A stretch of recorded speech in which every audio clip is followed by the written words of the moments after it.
بہت پہلے کی بات ہے۔ ایک چھوٹے سے گاؤں میں ایک دھوبی رہتا تھا جس کا نام ناصر تھا۔ ناصر کا شمار گاؤں کے ذہین ترین افراد میں ہوتا تھا۔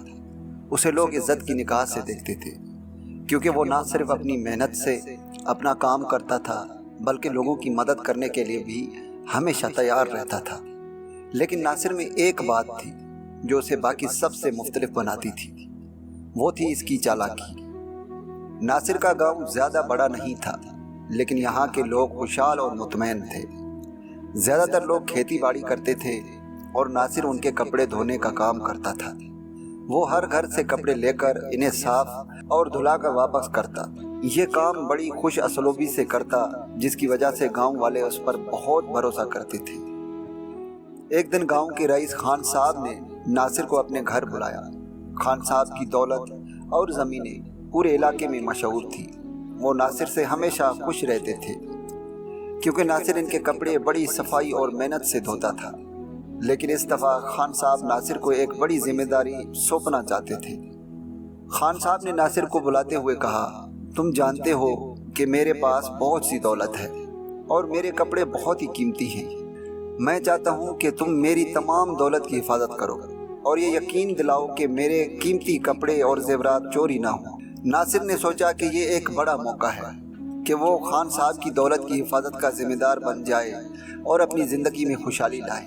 لیکن ساتھ ہی ناصر کی چالاکی نے اسے ایک اور منصوبہ سوچنے پر مجبور کر دیا۔ ناصر نے خان صاحب سے کہا، خان صاحب آپ بے فکر رہیں، میں آپ کے قیمتی کپڑے اور زیورات کی حفاظت کروں گا، لیکن ایک شرط ہے کہ آپ مجھے ہر مہینے کچھ زیادہ اجرت دیں گے کیونکہ یہ کام بہت نازک ہے۔ خان صاحب نے ناصر کی بات مان لی اور اسے زیادہ اجرت دینے پر رضامند ہو گئے۔ ناصر خوش ہوا اور کام میں لگ گیا۔ اس نے خان صاحب کے قیمتی کپڑے دھونے شروع کیے اور بہت محنت سے کام کیا، لیکن اس کے ذہن میں ایک اور چال چل رہی تھی۔ ناصر کی چالاکی کا آغاز تب ہوا جب اسے معلوم ہوا کہ خان صاحب کے پاس بہت قیمتی زیورات ہیں جو وہ کبھی کبھار ہی استعمال کرتے ہیں۔ ناصر نے فیصلہ کیا کہ وہ خان صاحب کے قیمتی زیورات کو چوری کرے گا، لیکن اس چوری کو اس طرح انجام دے گا کہ کسی کو شک بھی نہ ہو۔ ناصر نے سب سے پہلے خان صاحب کے زیورات کے بارے میں معلومات کیے۔ اس نے نوکروں سے بات کی اور جانا کہ زیورات کہاں رکھے جاتے ہیں اور انہیں کیسے نکالا جا سکتا ہے۔ ایک دن جب خان صاحب اپنے کاروباری دورے پر تھے، ناصر نے موقع کا فائدہ اٹھایا اور زیورات کا ایک چھوٹا حصہ چوری کر لیا۔ چونکہ خان صاحب اکثر زیورات استعمال نہیں کرتے تھے، انہیں اس چوری کا فوری علم نہیں ہوا۔ ناصر ہر ہفتے دھیرے دھیرے زیورات چوری کرتا رہا اور ہر بار چالاکی سے ایسا کرتا کہ کسی کو شک نہ ہو۔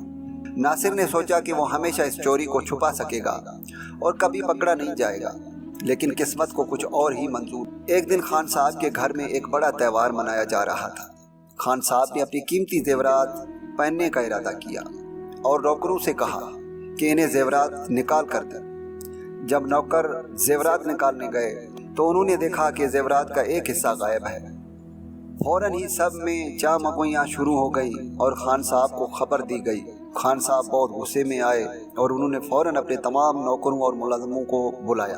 ناصر کو بھی بلایا گیا کیونکہ وہ خان صاحب کا بھروسے مند دھوبی تھا۔ خان صاحب نے ناصر سے پوچھا، ناصر تم میرے زیورات کی حفاظت کے ذمہ دار ہو، کیا تمہیں کچھ معلوم ہے کہ یہ زیورات کہاں گئے؟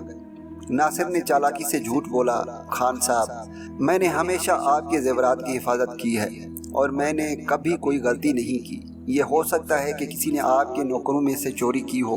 خان صاحب ناصر کی باتوں میں آ گئے کیونکہ اس پر بھروسہ کرتے تھے، لیکن پھر بھی انہوں نے گاؤں کے چند دانا لوگوں کو بلایا تاکہ اس معاملے کی تحقیقات کی جا سکے۔ گاؤں کے ایک دانا بزرگ جن کا نام حکیم تھا، یہ ذمہ داری دی گئی کہ وہ معلوم کرے کہ یہ زیورات کس نے چوری کیے ہیں۔ حکیم بہت ہوشیار اور تجربے کار تھے، انہیں ناصر کی چالاکیوں کا اندازہ ہو گیا تھا۔ حکیم نے ناصر سے کہا، ناصر اگر تم بے قصور ہو تو ہمیں تم پر یقین ہے، لیکن ایک آخری امتحان ہوگا۔ ہم تمہارے اور تمام نوکروں کے کپڑے دھونے کے لیے کہیں گے اور دیکھیں گے کہ کون بے گناہ ہے۔ ناصر حیران ہو گیا اور سمجھ گیا کہ حکیم کوئی چال چل رہے ہیں، لیکن اس نے یہ سوچا کہ وہ اتنا ہوشیار ہے کہ حکیم کی چال کو ناکام بنا دے گا۔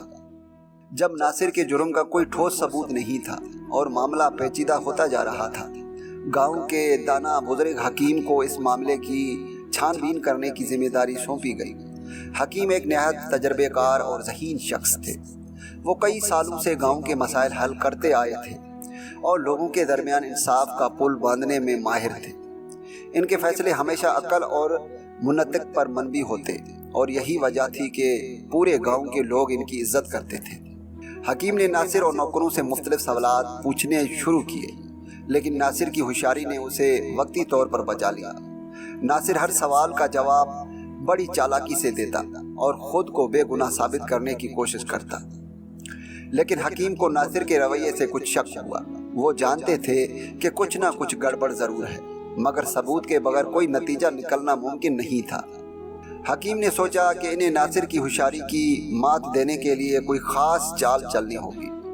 इन्होंने नासिर से कहा, देखो नासिर, तुम तो गांव के माजिद धोबी हो और खान साहब तुम पर भरोसा करते हैं, इसलिए अगर तुम वाकई बेगुनाह हो तो हमें तुम पर कोई शक नहीं होगा, लेकिन हम इस बात की तस्दीक करने के लिए एक आखिरी इम्तिहान लेना होगा।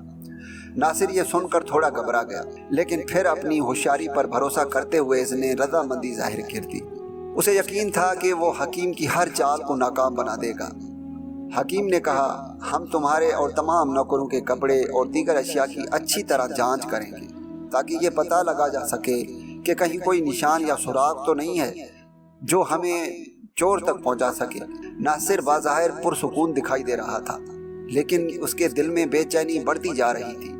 वो समझ गया था कि अगर हकीम ने इसके कपड़ों को अच्छी तरह जांचा तो शायद वो कोई ना कोई सुराग ढूंढ निकालेंगे। हकीम ने नासिर के कपड़ों को देखना शुरू किया और हर कपड़े को गौर से परखा।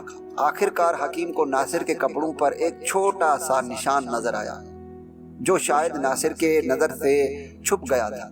ये निशान नासिर की चालाकी की एक गवाही थी।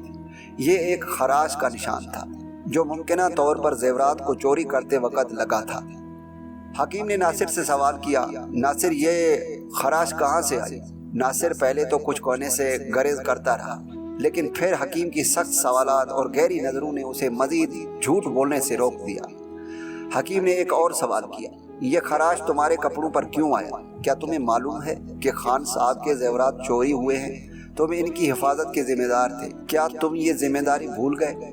नासिर का चेहरा जर्द हो गया, इसका दिल तेजी से धड़कने लगा। इसके जहन में कई सवाल आने लगे कि वो इस सूरत हाल से कैसे बच सकता है, लेकिन अब इसके पास बचने को कोई रास्ता नहीं था। इसने हकीम की निगाहों में वो सच्चाई देखी जो इसे मजबूर कर रही थी कि वो अपना जुर्म कबूल करे। आखिरकार नासिर ने अपनी शिकस्त कबूल कर ली और हकीम के सामने एतराफ़ किया, हाँ मैंने ही खान साहब के जेवरात चोरी किए थे। मैंने सोचा था कि कोई मुझे पकड़ नहीं पाएगा और मैं आराम से ये सब कर लूँगा, लेकिन आपकी चालाकी ने मेरी चाल को नाकाम बना दिया। गांव के लोग हैरत में थे कि नासिर जैसे शरीफ दिखाई देने वाले धोबी ने कैसे इतनी बड़ी चोरी की। नासिर का एतराफ़ जुर्म सुनकर गाँव में एक हलचल मच गई। खान साहब को भी इस बात का शदीद सदमा पहुंचा कि जिस शख्स पर वो सबसे ज़्यादा भरोसा करते थे वही इनके साथ धोखा करने वाला निकला। हकीम ने नासिर के एतराफ़ जुर्म के बाद गांव के लोगों के सामने फैसला सुनाया। नासिर ने अपनी चालाकी और लालच की वजह से खान साहब का भरोसा तोड़ा है और गांव के लोगों को धोखा दिया है। इसकी सज़ा ये है कि इसे गांव से निकाल दिया जाए और इसके तमाम जायदाद खान साहब को वापस कर दी जाए ताकि वो इस नुकसान का कुछ मदावा कर सके। नासिर को गांव से निकाल दिया गया और वो जिल्लत के साथ गांव छोड़ने पर मजबूर हो गया। जो शख्स कभी गांव के लोगों के लिए मुअज़्ज़िज़ था, आज वो इबरत का निशान बन गया था। नासिर को अपनी चालाकी पर बड़ा नाज था, लेकिन इसकी चालाकी ने उसे बर्बादी के दहाने पर पहुंचा दिया। गांव के लोग इस वाक़े से एक अहम सबक सीख गए कि लालच और धोखाधड़ी कभी किसी को कामयाब नहीं कर सकता। नासिर का अंजाम ये बताता है कि जो शख्स दूसरों के साथ चालाकी और धोखाबाजी करता है वो एक न एक दिन खुद अपने चाल में फंस जाता है। हकीम की दानाई और गहराई ने इंसाफ को बहाल किया। गांव के लोग इस वाक़े के बाद और भी ज़्यादा मुतहद हो गए। उन्होंने एक दूसरे पर भरोसा करना शुरू कर दिया। खान साहब ने अपने नौकरों और गांव वालों का शुक्र अदा किया कि इन्होंने इस मुश्किल वक़्त में इसका साथ दिया। हकीम के फैसले ने गांव में इंसाफ की फतेह को यकीनी बनाया। اور یہ بات ثابت ہو گئی کہ چاہے جتنی بھی چالاکی اور دھوکہ دہی کی جائے آخر کار سچ سامنے آ ہی جاتا ہے۔